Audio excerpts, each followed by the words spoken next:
Hi friends, welcome back to ஆன்மீக வழிகாட்டி. இன்னைக்கு நம்ம பார்க்க போற வீடியோன்னு பார்த்தீங்கன்னா, சுபகாரிய தடை விலக தை செவ்வாய்க்கிழமை பரிகாரம் பற்றி தான் பார்க்க போகிறோம்.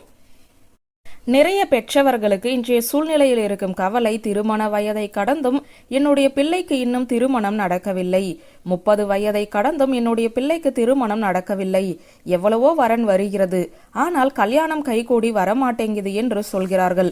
இப்படிப்பட்ட பிரச்சனை உங்களுடைய வீட்டில் இருந்தால், உங்களுடைய பெண் பிள்ளைகளுக்கோ ஆண் பிள்ளைகளுக்கோ திருமணம் நடக்க வேண்டும் என்றால், இப்போது நான் சொல்லக்கூடிய இந்த பரிகாரத்தை செவ்வாய்க்கிழமையன்று துர்க்கையம்மன் கோவிலில் செய்ய வேண்டும். உங்களுடைய வீட்டு பக்கத்தில் சிவன் ஆலயங்களில் அல்லது வேறு ஏதாவது ஆலயங்களில் துர்க்கையம்மனின் சன்னிதானம் இருந்தால் அந்த சன்னிதானத்திலேயே இந்த பரிகாரத்தை தொடர்ந்து 27 வாரம் செய்து வாருங்கள்.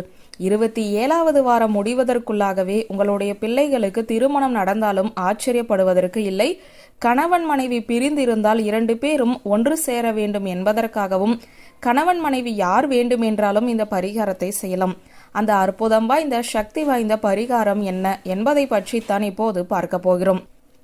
தை செவ்வாய்க்கிழமையில் இந்த வழிபாட்டை துவங்கி விடுங்கள்.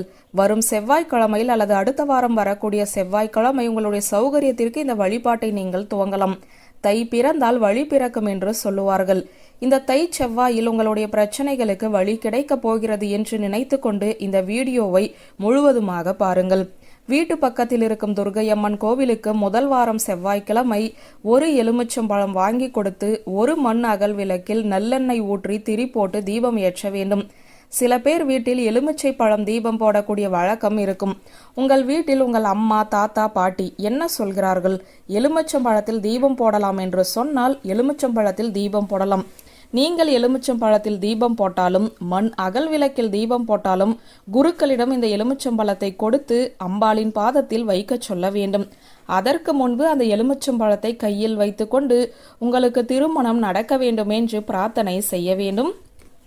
ஒரு தாய் இந்த பரிகாரத்தை செய்தால் என்னுடைய குழந்தைக்கு திருமணம் நடக்க வேண்டும் என்று பிரார்த்தனை செய்து குருக்களிடம் அந்த பழத்தை கொடுத்து துர்க்கையம்மனின் பாதத்தில் வைத்து விட வேண்டும். முதல் வாரம் ஒரு எலுமிச்சம்பழம் துர்க்கையம்மன் பாதத்தில் வைத்து துர்க்கையம்மன் சன்னிதானத்திற்கு முன்பு ஒரு விளக்கை ஏற்ற வேண்டும். 2வது வாரம் 2 எலுமிச்சம் பழங்களை கையில் வைத்து உள்ளம் உருக வேண்டி துர்க்கையம்மன் பாதத்தில் வைத்துவிட்டு 2 தீபங்களை ஏற்ற வேண்டும்.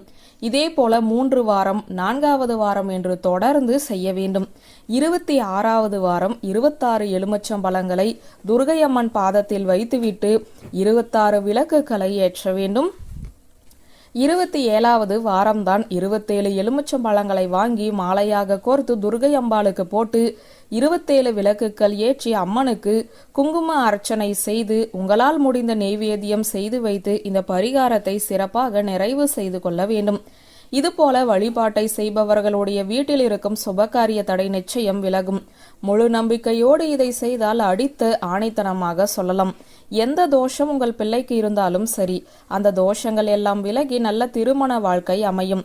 திருமணத்திற்கு பிறகு அவர்களுடைய வாழ்க்கை மிக மிக சிறப்பாக இருக்கும் என்பது நம்பிக்கை. உங்களுக்கும் நம்பிக்கை இருந்தால் துர்க்கையம்மன் சன்னிதானத்தில் இந்த வழிபாட்டை செய்து நல்ல பலனை பெறவும். 27 வாரத்திற்குள் திருமணம் நிச்சயமாகிவிட்டாலும் இந்த வழிபாட்டை இடையே நிறுத்தக்கூடாது. 27 வாரமும் செய்து முடிக்க வேண்டும். இடையே மாதவிடாய் தடைகள் பெண்களுக்கு வந்தால் அந்த வாரத்தை மட்டும் தவிர்த்துவிட்டு அடுத்த வாரத்தை கணக்கு வைத்துக் கொள்ளுங்கள். திருமணம் ஆகாத பிள்ளைகளுக்கு திருமணம் நடக்க வேண்டும் என்று துர்க்கையம்மனை நாங்களும் வேண்டிக் கொண்டு இந்த வீடியோவை நிறைவு செய்கிறேன். நன்றி, வணக்கம்.